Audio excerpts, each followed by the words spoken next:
กิดเป็นทุกข์เหตุทำให้เกิดทุกข์ช่องทางดับทุกข์นั้นคืออุเบกขาอริยสัจสี่รวมความได้เห็นปัญญา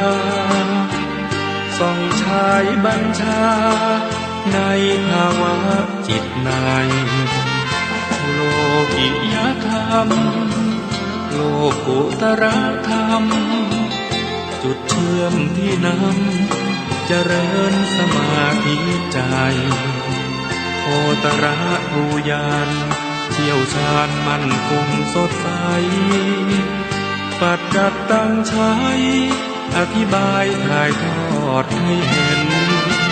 โคตระภูยานสิ่งที่พระองค์ทรงรู้แต่ไอสไตล์ไม่รู้เหมือนมองไม่เป็นวิทยาศาสตร์ไม่อาจพิสูจน์ประเด็นพระองค์ทรงเห็นเพราะอยู่ในญาณชั้นสูงรู้แจ้งแจ่มชัดการเปลี่ยนแปลงยิ่งนักกฎพระไตรลักษณ์ชักนำใจปรับปรุงกายนอกกายในแยกได้ปัญญาจะรุ่งมรรคญาณเรื่องรุ่งเข้าเขตโสดาบัน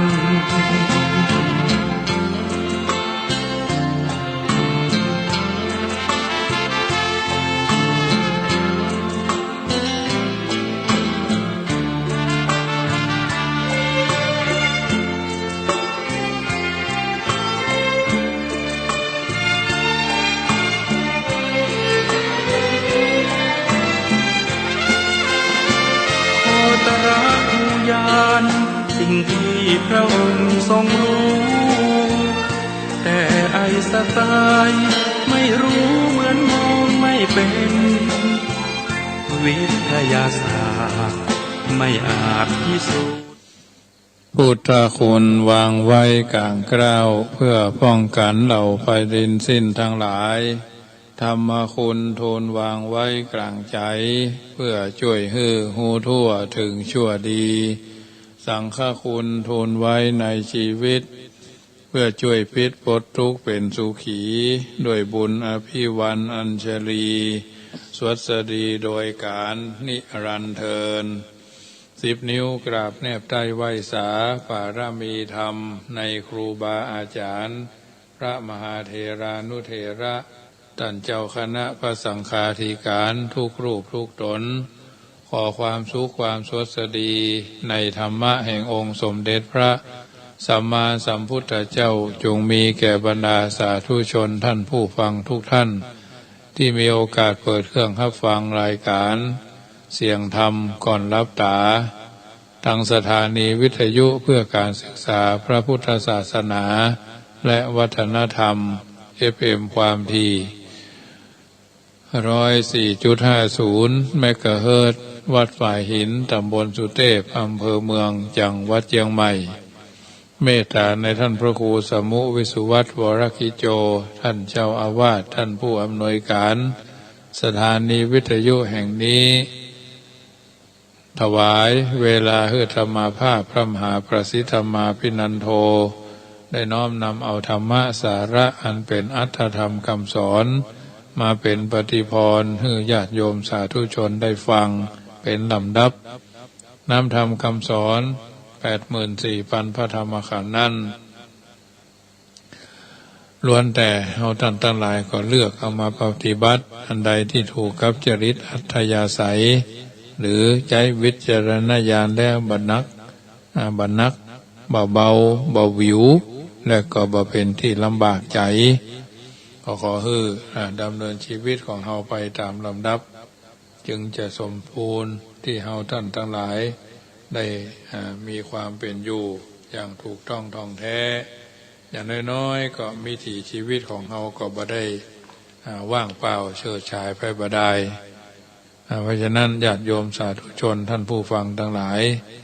คนเกิดมาเป็นคนหนึ่งเกิดมาเป็นคนหนหนึ่ง ก็ตายหนหนึ่งจะตายวันนี้จะตายวันหน้าก็ต้องตายเหมือนกันจะตายด้วยโรคนั้นโรคนี้เป็นเหตุนั้นเป็นนี้ก็มากมายเหมือนกันนั้นความตายจึงมีเกิดขึ้นแก่ทุกคนอันเป็นสัจธรรมจะตายโวยตายจ้าก็เท่ากันยำธรรมะปัญญาชนหรือพุทธศาสนิกชนจึงควรมีสติไว้ดังกล่าวเราต้องดำเนินชีวิตทางด้านการงาน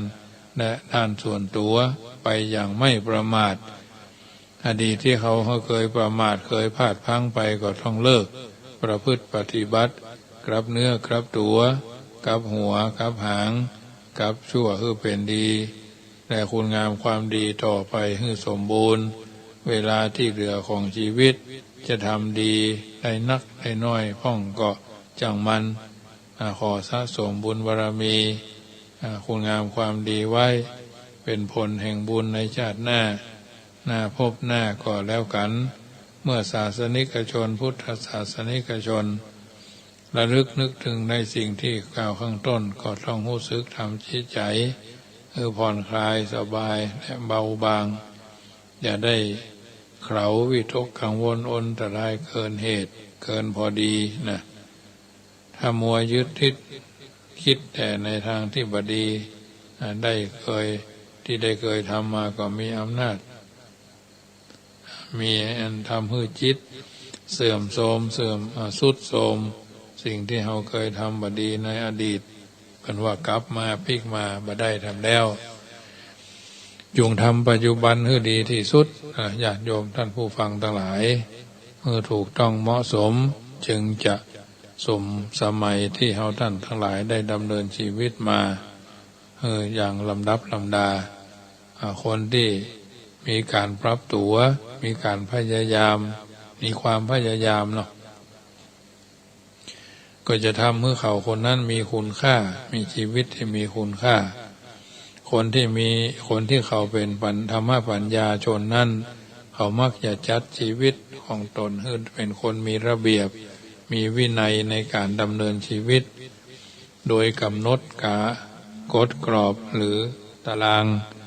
ชีวิตของตนเป็นลายลักษณ์อักษรเอาไว้โมทนากับโยมแม่เรนูเนอทักทายกันเข้ามาเนาะเริ่มต้นด้วยการตื่นนอนแต่เช้าในเวลานั้นเวลานี้ผู้มีการหมั่นออกกำลังกายเป็นประจำสม่ำเสมอทุกวันมีการรับประทานอาหารที่ครอบครัว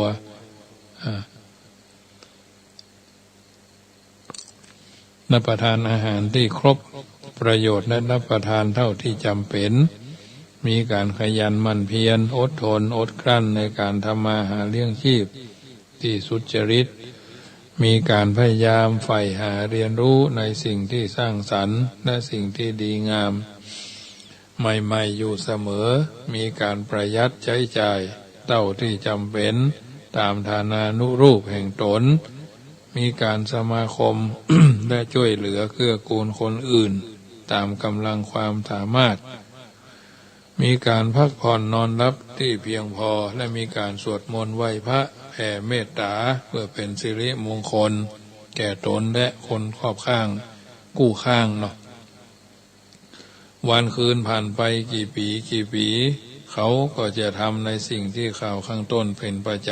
ำคือเขาจะตื่นนอนแต่เจ้าเช่นเคยที่กล่าวข้างต้นนี้เป็นระเบียบวินัยในการดำเนินชีวิต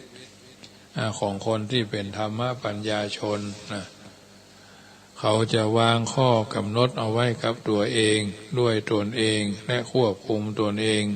ถ้าจะดำเนินชีวิตของเอาบะเป็นไปตามที่กล่าวข้างต้นทุกอย่างก็ทุกอย่างแล้วก็เอาท่านทั้งหลายก็ลองกำหนดระเบียบวินัยของตัวเองให้เหมาะสมให้เหมาะสมในการดำเนินชีวิตของเราข้อสำคัญของคือเริ่มโดยการกำหนดระเบียบวินัยในการใช้ชีวิตตัวเองขึ้นมาให้ได้ก่อนโดยการกำหนดเป็นลายลักษณ์อักษรหรือตัวหนังสือเอาไว้จากนั้นจึงค่อยลงมือทำจนคุ้นเคยแล้ว คุ้นเคยจนกลายเป็นนิสัยทางที่ดีให้ได้อันนี้เพิ่นบอกว่าระเบียบวินัยการดำเนินชีวิตเป็นอย่างใดเราก็ต้องดำเนินไปตามนั้นทีนี้ตารางเวลาประจำวันสำคัญสำหรับแต่ละคนแต่ละท่าน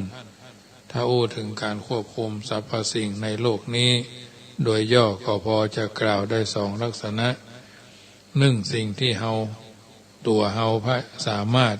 ควบคุมได้ด้วยตัวเฮาเองเช่นตัวเฮาสามารถควบคุมการอยู่กินตลอดจนเงินทองและเวลาของตัวเองได้สองชีวิตที่เฮาบ่สามารถควบคุมได้ด้วยตัวเฮาเองเช่นการเดินทางทั้งทางบกน้ำอากาศและภัยพิบัติต่างๆตามธรรมชาติซึ่งเฮาจะต้องเสี่ยงเป็นเสี่ยงตายโดยอาศัยคนอื่นอาศัย สิ่งภายนอกตัวเฮาเคยหู้เคยหันตัวอย่างตารางการควบคุมตัวเองของคนคนหนึ่งอ่านว่าน่าสนใจนำมาเสนอให้ดูเป็นตัวอย่างเพื่อจะเกิดประโยชน์ในการนำเอาไปปรับใช้กับหลายๆท่านตารางควบคุมระเบียบวินัยประจำวันของเขามีดังต่อไปนี้วันจันทร์ถึงศุกร์มีระเบียบวินัยดังต่อไปนี้ตี 5ก็ตื่นนอนเนาะตี 5 ถึง 6 โมงก็เข้าห้องน้ำออกกำลังกายโดยการเดินวยวิ่งเยาะๆนะ6 โมงถึง 6 โมงครึ่งอาบน้ำแต่งตัว6 โมงครึ่งถึง 7 โมงทำสมาธิแต่งใจแต่งกายในห้องให้งามเนาะออกจากบ้านไปทำงาน8 โมงครึ่งถึงเที่ยงทำงานเต็มที่และเต็มใจเที่ยงถึงบ่ายโมงพักเที่ยงรับประทานอาหารเดินย่อยอาหารนะ13 นาฬิกาถึง16 นาฬิกา30ทำงานเต็มที่เต็มกำลังใจ4 โมงครึ่งถึง 6 โมงเลิกงานถึงบ้านประมาณ6 โมงเย็น6 โมงถึงทุ่มพักผ่อนรับประทานอาหารมื้อเย็นและเป็นผลไม้ทุ่มถึง3 ทุ่มดูข่าวทางทีวี3 ทุ่มถึง 4 ทุ่มพักผ่อนอ่านหนังสืออ่านหนังสือพิมพ์อ่านหนังสือหรืออ่านหนังสือธรรมะเขียนหนังสือธรรมะอย่างใดก็แล้วแต่22 นาฬิกาสวดมนต์ไหว้พระแผ่เมตตาและเข้านอนสำหรับวันเสาร์วันอาทิตย์นั้นก็เป็นวันพักผ่อนออกกำลังกายใช้เวลาเป็นส่วนตัวยืดหยุ่นไปตามเหตุการณ์ท่านผู้ใดสนใจและเป็นประโยชน์ก็ลองนำเอาตัวอย่างนี้ไปปรับใช้กับตัวเองพ่องแถมประการหนึ่งตารางที่กำหนดเอาไว้นี้สามารถยืดหยุ่นได้ตามความเหมาะสมของแต่ละคนย้ำว่าเรื่องการกำหนดตารางเวลาทำอะไรอย่างในแต่ละวันนี้มีความสำคัญมากตารางนี้ทำให้เฮาใจเวลาให้เกิดคุณค่าสูงสุดปล่อยเวลาไปในทางไร้ประโยชน์ไร้คุณค่าคนที่ปล่อยเวลาไปในทางอบายมุขไร้คุณค่านั่นก็คือคนที่บ่เคยกำหนดตารางเวลาเมื่อทำงานที่มีคุณค่าในแต่ละวันนั่นเองอันเนี้ยเป็นส่วนหนึ่งญาติโยมสาธุชนท่านผู้ฟังทั้งหลายถ้าเราทำได้มันก็เป็นมงคลสำหรับตัวตนถ้าเราทำมาได้ก็นั่นน่ะมันเป็นเรื่องที่จะทำให้ตนลำบากนะฉะนั้นญาติโยมท่านผู้ฟังทุกท่านรายการเสียงธรรมก่อนรับตาเป็นส่วนหนึ่งที่เราท่านทั้งหลายนำมาอนาจารสามารถนำเอาสิ่งต่างๆเหล่านี้นำไปคิดนำไปพิจารณาในการปรับใจอย่างน้อยๆก็เป็นความจริงของชีวิตหลักธรรมที่จะนำมาเป็นประยุกต์ในการดำเนินชีวิตนั้นมีอยู่3 ข้อด้วยการญาติโยม1หลักการของคนของตนหลักการของตนก็คือทำอย่างไรจะมีชีวิตอยู่อย่างปลอดภัยในสังคมยุคไวรัสโควิดเนี่ยท่านผู้บาอาจารย์เพิ่นแนะนำเอาไว้อย่างใดจึงจะเป็นชีวิตที่มีความสุขในท่ามกลางความเร่าร้อนความกระสับกระส่ายวุ่นวายวิตกกังวลกลัวเนาะ บ่ได้พ่อแม่ผู้ใหญ่ก็บ่ได้ทิ้งมรดกอย่างฮือเฮาไว้ใช้แก้ปัญหาและดับทุกข์เอาไว้ที่หน้ารูปปั้นนั้นขี้ผึ้งก็ดีหรืออื่นๆที่สามารถทำเมื่อท่านทั้งหลายกระทำบำเพ็ญเพื่อเป็นไปด้วยประการและทั้งปวงสิ่งต่างๆเหล่านี้ลักธรรมใช้การครองตนทำอย่างใดเราจึงจะมีชีวิตอยู่อย่างปลอดภัยในความในเมื่อบางที่บางแห่งเป็นห้องว่าโลกวิสัยกำลังประจนกับโรคระบาดเป็นยอมเนาะยอมรับและเข้าใจว่าไปเป็นโลกธรรมเช่นมีลาภเสื่อมลาภมียศเสื่อมยศมีทุกข์มีสรรเสริญสิ่งเหล่านี้ถ้าเกิดกับตัวเฮาก็โดยที่บ่ให้ผลกระทบเจ็บลึกลงไปถึงจิตใจของเฮาได้และบ่ทำให้ตัวเฮาเสียหลักเสียจุดยืนหรือสูญเสียความเป็นมนุษย์ความเป็นพุทธบริษัทความเป็นประชาชนคนไทยความเป็นข้าราชการผู้ปฏิบัติหน้าที่รับใช้เบื้องพระยุคลบาทและเป็นหูเป็นตาแทนพระราชาเพื่อบำบัดหน้าที่บำบัดทุกข์บำรุงสุขเนาะคือแก่คนรอบข้างคนใต้บังคับบัญชาคนร่วมงานคนสถาบันเดียวกันน่ะสิ่งต่างๆเหล่านี้ก็ถือว่าเป็นสิ่งที่จำเป็นจะต้องปรับใจอันนี้คือหลักสำหรับครองตนข้อที่หนึ่งต่อมาก็การครองตะกี้นี้ครองตนตอนนี้มาครองคนทำอย่างใดจึงจะมีชีวิตอยู่ในสังคมที่มีความสุขและปลอดภัยแม้กายจะทุกข์ก็อย่าให้จิตใจทุกข์ไปด้วย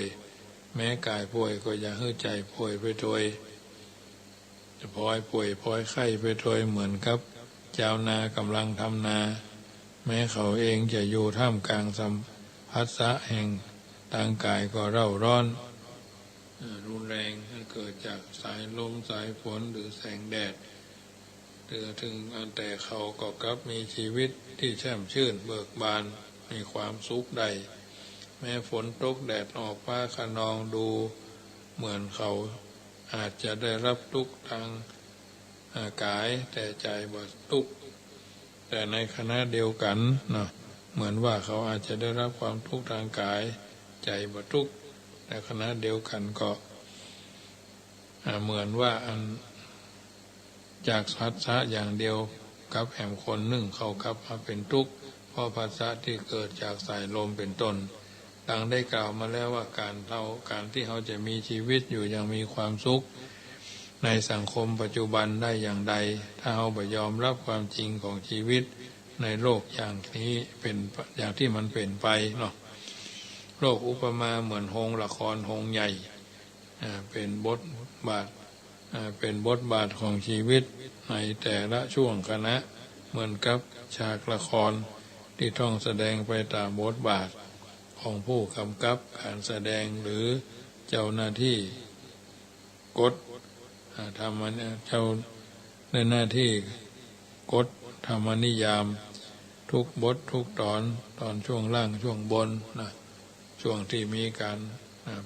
ถ่ายทอดช่วงมีการทำสิ่งที่ดีที่งามเกิดเป็นหมู่เป็นคณะเข้าไปประชาสัมพันธ์ร่วมด้วยช่วยกัน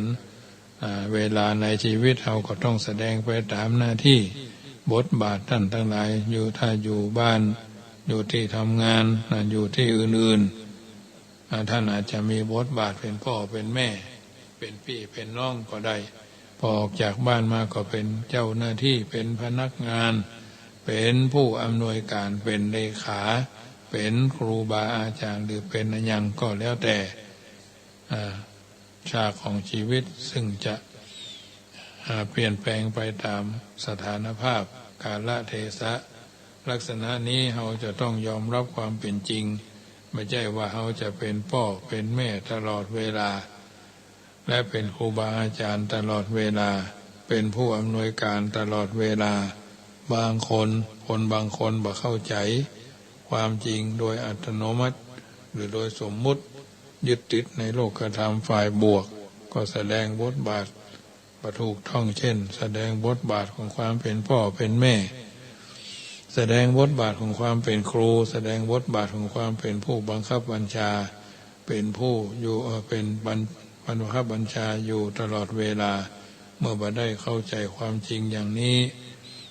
พอความเปลี่ยนแปลงเกิดขึ้นเช่นตำแหน่งเปลี่ยนไปสถานที่เปลี่ยนไปร่างกายเปลี่ยนไปก็เกิดความทุกข์เพราะบ่ยอมรับความจริงของชีวิตทั้งความจริงโดยสมมุติและความจริงโดยปรมัตถ์ยอมรับความเป็นจริงโดยสมมุติโดยปรมัตถ์เช่นโลกธรรมมีลาภเสื่อมลาภมียศเสื่อมยศมีสุขมีทุกข์มีสรรเสริญมีนินทาสุขทุกข์เป็นเรื่องธรรมดาที่มีอยู่คู่กับโลกภัยที่เกิดมาอยู่ในโลกนี้บ่ถูกนินทาบ่ถูกตำหนิหรือบ่ถูกดุด่าว่ากล่าวเลยนั้นบ่มีแม้แต่พระพุทธเจ้าหรือพระพุทธรูปที่อยู่ในวัดก็ยังมีคนไปตำหนิที่เตียนโอ้ดีมดหัวแหลมหูยานหน้ายาวหูหลักหูโด่งทุกสิ่งทุกอย่างปรากฏว่าอย่างก็ดีมดสั้นมือนิ้วมือสั้นยาวบ่เท่ากันคอยาวพ่องอย่างตัวอย่างที่ก่อให้เกิดจีปาทะสารพัดเรื่องราวที่จะทำนิติเตียนความจริงมีอยู่ว่าเอาฟ้าเดียวกันบ่ตกไปได้เอาฟ้าฝนบ่ได้ตกไปได้แต่พยายามพักห้ามจิตห้ามใจทำบ่ฮื้อทำใจบ่ฮื้อเป็นทุกข์เมื่อโดนแดดโดนลมโดนฝนคือการทำใจนะ ยอมรับความเป็นจริงเหมือนกับว่าเอาห้ามคนอื่นบ่ฮื้อดุด่าตำหนิทิเถียนเฮาบ่ได้ก็จึงอยู่ร่วมอยู่ที่เฮาจะทำอย่างทำใจอย่างไรเมื่อโดนคนอื่นเขาตำหนิทิเถียนดุด่าว่าร้ายกล่าวดูถูกเหยียดหยามดังนั้นคนเฮาจึงสำคัญอยู่ที่การทำตัวและทำใจเพิ่นบอกว่าสุขทุกข์อยู่ที่ใจไม่ใช่หรือถ้าใจถือก็เป็นทุกข์ไม่สุขใสถ้าไม่ถือก็เป็นสุขไม่ทุกข์ใจเราอยากได้ความสุขหรือทุกข์นะเราทำตัวให้เหมาะสมกับกาลสมัยสมัยการบทบาทหน้าที่กาลเทศะทำให้เราเป็นสัมมาทิฏฐิที่ถูกต้องและยอมรับความจริงทั้งสองระดับที่เกิดขึ้นกับเราโดยตรงและโดยอ้อมดังกล่าวแล้วชีวิตเราก็จะมีความสุขขึ้นมาได้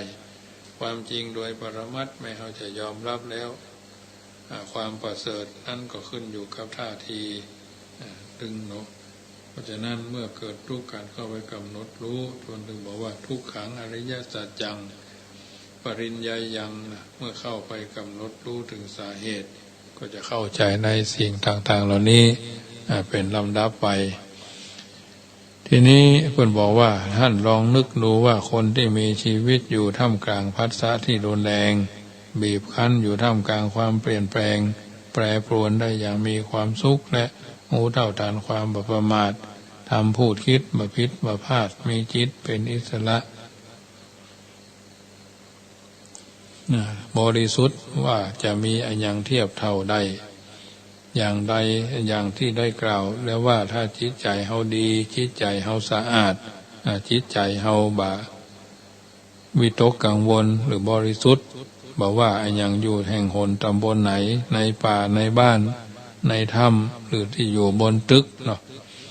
ที่นั่นก็สถานที่นั่นก็จะน่ารื่นรมคนที่มีจิตอิสระสะอาดและบริสุทธิ์ถ้าเป็นพระจะอยู่วัดป่าวัดบ้านคามวาสีอรัญญวาสีก็มีความสุขได้คนที่จิตใจบ่เป็นอิสระมันก็คงจะมันคงบ่บริสุทธิ์นะบ่มั่นคงบริสุทธิ์จะอยู่ป่าอยู่บ้านก็จะเต็มไปด้วยความทุกข์ฉะนั้นจึงอาจกล่าวได้ว่าคนสะอาดคนฉลาดคนขยันถึงแม้ว่าจะอยู่ในแหล่งที่สกปรกรกรุงรัง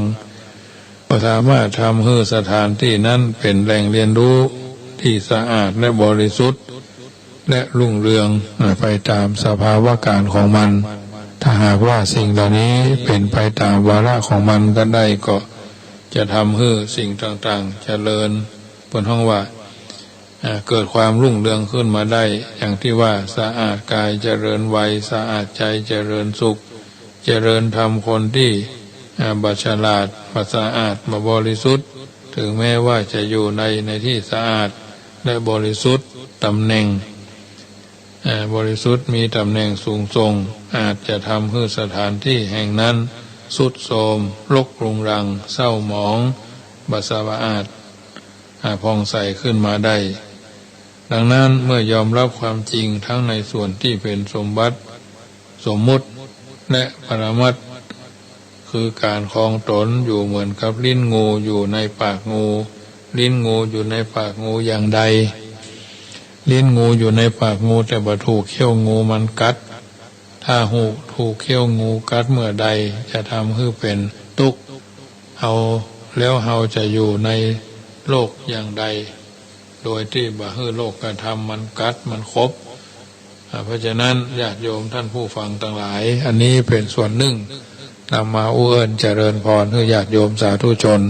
ได้ยินได้ฟังเป็นนิทัศนะอุทาหรณ์ก่อนที่จะเข้าสู่นิทานในค่ำคืนของวันนี้เป็นวันอังคารที่21หรือ21เนาะอาตมาภาพพระมหาประสิทธธรรมาภินันโทวัดยางกำตำบลมะกอกอำเภอป่าซางจังหวัดลำพูนเผยแผ่ธรรมในนามของคณะสงฆ์หน่วยอบรมประชาชนประจำตำบลมะกอกญาติโยมได้ยินได้ฟังรายการนี้ด้วยว่าใจจะสิ้นปีนี้วันที่29-30ปัจจังกรรมก็จะได้ตั้งธรรมมหาชาติเวสสันตราชาดกคืนวันที่29เริ่มตั้งแต่บ่าย4 โมงครึ่งถึงกระทั่ง6 โมงอันนี้เทศนาธรรมมาลัยมาลัยปลาย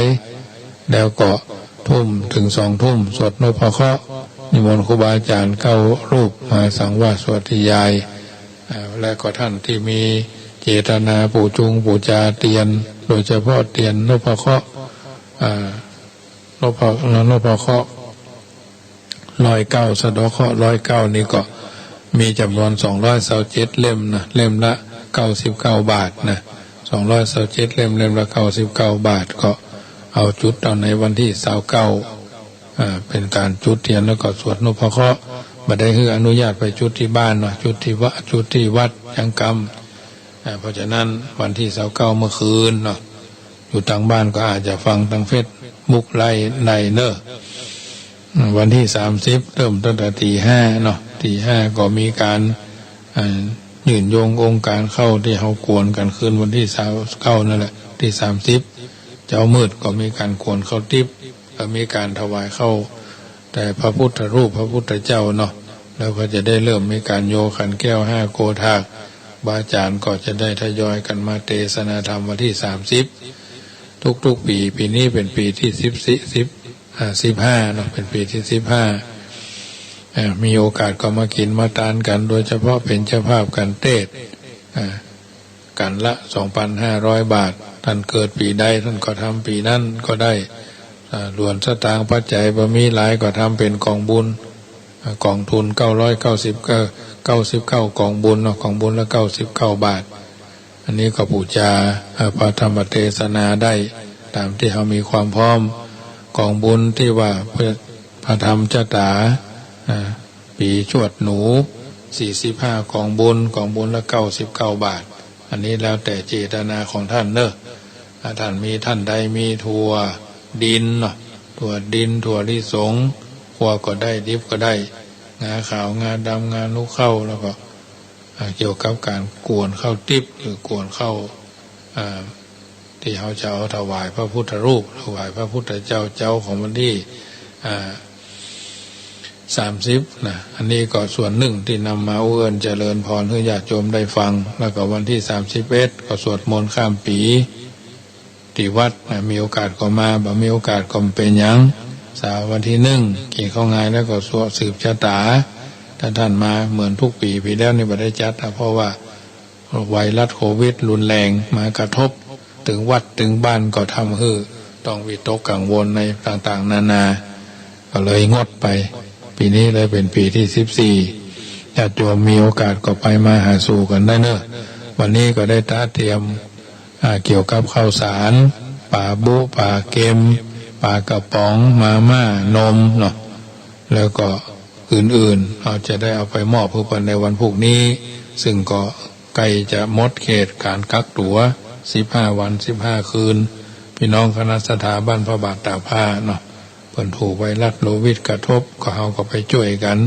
แต่ละวันก็มีหน่วยงานองค์กรต่างหลายเข้าไปร่วมกันคณะสงฆ์ตำบลมะกอกคันธมาภาพในนามของประธานหน่วยเป็นครั้งที่2เนาะครั้งแรกบ้านป่ามุ่นก็ผ่านไปละครั้งที่3ก็ครั้งที่2ก็เป็นน้องบ้านพระบาทไผก็บ่อยากจะติดไผก็บ่อยากจะป่วยเจ็บไข้ได้ป่วยเนาะหรือถูกกักบริเวณมันเป็นสถานที่ที่เขาจะต้องไปเสาะว่าหากินทำมาหากินแล้วก็เพื่อจะได้เก็บของรอมริบให้การดำเนินชีวิตของเราอันนี้เป็นส่วนหนึ่งที่นำมาเเจริญพรวันที่31ก็สืบจัดการสวดมนต์ข้ามปีวันที่1ก็พากันมาใส่บาตรพระตาลเข้าใหม่ด้วยเนาะที่วัดจังกรรมนี่อันนี้ก็มีโอกาสก็ฟังรายการอาตมาภาพไปเรื่อยๆทุกหลายๆสถานีเนาะตอนเช้านี่ก็ในที่วันในเมืองเชียงใหม่ตอนแรงนั้นตอนสถานีที่1สถานีที่2ก็แม่โจ้เรดิโอ 101.25 สันกำแพงเรดิโอ 98.00 เพื่อสันกำแพงFM ละปูนคนป่าซางลูกทุ่งเชียงใหม่แล้วก็วัดลำบ่อหลวงภาคเจ้าภาคแรงนี่ก็มีเวียงหนองล่องหรือดีนาวเนาะวิทยุดีนาวเรดิโอในละปูนนี่ในเวียงหนองล่องจะโยมฟังทางเฟซก็ได้นะที่ส่งเปิดห้องว่าคลิปน้อยๆคือญาติโยมพอฟังก็กดเข้าไปฟังได้หลายคนเปิดฟังที่ตามเป็นตลอดมาอันนี้ก็เป็นส่วนที่เผยแผ่น้ำธรรมคำสอนเนาะ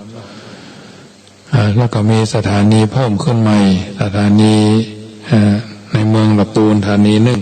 1บนห้องวัดเต็มร้อยเรดิโอ 99.00 เมืองละปูนแล้วก็นาบุญเรดิโอคนยองละปูน102.25 บ้านห้องอันนี้เป็น2คลื่น2คลื่นรวมแล้วเมื่อแรงนี่5คลื่นเมื่อแรงนี่1 2 3 4 6สถานีเมื่อแรงเมื่อเจ้า7สถานีอันนี้ก็แต่โยมมีโอกาสก็ไหลเสาะหาเนอะตะขี้แม่ตังนั้นโยมแม่เพ็ญศรีบ้านสันไปยังนอมก็โทรว่าชัดเจนดีนะ99เรดิโอนี่นะอันนี้เป็นสถานีในเมืองละปูนเต็มร้อยนะเต็มร้อยเรดิโอฟังกันไปได้ญาติโยมจะทางนี้ทางนั้นเรื่องการกินการต้านการจะได้จะนึ่งวัดจังกรรมก็เป็นวัดหนึ่งที่ได้รับสายทานศรัทธาจากญาติโยมฟังรายการขึ้น96วันจันทร์วันการวันพุธว่า104.50ก็เมตตาในหลวงพ่อท่านพระครูวิสุวัตรวรกิจโจเนาะก็เป็นตนเป็นประธานอันนี้เป็นกิจกรรมที่ทำมาเป็นเวลาเมินหลายปีช่วยกันประคับประคองกันไปญาติโยมอยู่ทางบ้านครบรอบวันเกิดครบรอบวันสำคัญเนาะสูญเสียพ่อบ้านสูญเสียแม่บ้านสูญเสียพ่อหลวงแม่หลวงพ่ออุ้ยแม่อุ้ยไปก็ร่วมกันกินกันทานในกองทุนเข้าล้นบาทเนาะกองทุนเข้าล้นบาทเพื่อเป็นการช่วยเหลือค่าอาหารเช้าอาหารเพลยิ่งโควิดเข้ามานี่ที่วัดจังกรรมนี่บ่ได้ไปบิณฑบาตเพราะว่าขนาดวัดเขาก็ยุดพยกรรมหนึ่งจนกว่าเหตุการณ์มันจะสร้างซานะจนกว่าเหตุการณ์มันจะสร้างซาทั้งนี้ทั้งนั้นมันก็เปลี่ยนเวียนไปเรื่อยๆในการเปิดห้องว่าโลกมันก็วิวัฒนาการไปตามกาลเวลาจังหวะโอกาสเหมือนกันเพราะฉะนั้นถ้ามันก็อยู่มาได้แต่ทั้งนี้ทั้งนั้นเราเป็นชาวพุทธนะมีพระพุทธเจ้าเป็นผู้นำมีพระธรรมเป็นแผนที่มีพระอริยสงฆ์เป็นผู้ชี้ตัวเฮาคือแหล่งแห่งการทำดีและก็ทำชั่วดีชั่วอยู่ที่ตัวเฮาทำสูงต่ำอยู่ที่เฮาทำตัวในค่ำคืนของวันนี้รายการเสียงธรรมก่อนรับตาอาตมาภาพได้นำพาญาติโยมฟังน้ำฟังธรรมเป็นลำดับมาก็ ก่อนจะเข้าสู่นิทานในค่ำคืนของวันนี้ก็ตั้งอกตั้งใจไหว้พระนบธรรมให้เรียบร้อยนึกถึงบุญกุศลที่เราได้ทำความโกรธความโลภความหลงเอาได้ฮือตานเป็นการชำระความโลภเอาได้รักษาศีลเป็นการชำระความโกรธเอาได้บำเพ็ญจิตภาวนาเป็นการชำระความหลงบุญกุศลเหล่านี้เท่านั้นจะได้เป็นป่าไถยังเข้าห่อจะได้เป็นเสบียงต่อมหาเนรปานเอาท่านทั้งหลายได้สู่สวงสู่นิทราแต่ละค่ำแต่ละคืนแต่ละวันลุกขึ้นแต่ละวันเพิ่นบอกว่าลุกขึ้นแต่เช้าเข้าไปข้างหน้าทำงานแข่งกับเวลาพัฒนาตัวตนเขาเป็นลำดับสรุปแล้ววันพรุ่งนี้จะได้มอบอาหารแห้งข้าวสารอาหารแห้ง150 ชุดที่พี่น้องบ้านพระบาทตากผ้าพี่น้องบ้านพระมนปกติอยู่เสี่ยงอยู่1 ครอบครัวก็เอามอบพวกเพิ่นไปละเส้นก๋วยเตี๋ยวผักกาดนะลิกจิกจ๊อกเอาเพิ่นไปเพิ่นก็จะไปดีเลี้ยงดูแลเอาใจใส่ซึ่งหมู่บ้านไผ่หมู่บ้านมันเดี๋ยวนี้ต้องช่วยเหลือตัวเองว่าอัตหิอัตโนนาโถตนแลเป็นที่พึ่งของตนโกหินาโถปโรสียาถ้าบ่พึ่งตัวเองแล้วไผ่เล่าจะมาพึ่งเพื่อเขาได้ตลอดกาลวันนี้รายการเสียงธรรมก่อนรับตาก็สมควรแก่เวลาจะขอนำรายการจากท่านไปก่อนค่ำคืนวันนี้แผ่เมตตาทั่วไปให้คนอื่นทั้งรักชื่นเกียรติชังแต่ครั้งไหนขอให้เขาได้ดีมีสุขใจอย่าหวั่นไหวแม้อมิตรที่คิดชังแล้วใจเราจักสบายคลายเล่าร้อนเพราะจิตผ่อนความเครียดแต่หนหลังอานีคาสุขีอัตนังพ้นทุกขังก็เพราะจิตคิดดีรัตนัตยานุภาเวนะรัตนัตยเตจสาพุทโธโยเขี้ยวคาดพระพุทธเจ้าย้ายบาทอิติปิโสภควาธัมโมโยเขี้ยวคาดพระพุทธเจ้าย้ายบาทอิติปิโสภควาสังโฆโยเขี้ยวสังโฆโยเขี้ยวคาดพระพุทธเจ้าย้ายบาทอิติปิโสภควาพุทโธบังซ้ายธัมโมบังขวาสังโฆบังกายาอะระหังบังเกสาอะระหังพุทโธนะโมพุทธายะตายที่สุดนี้ขอเจริญพรอนุโมทนา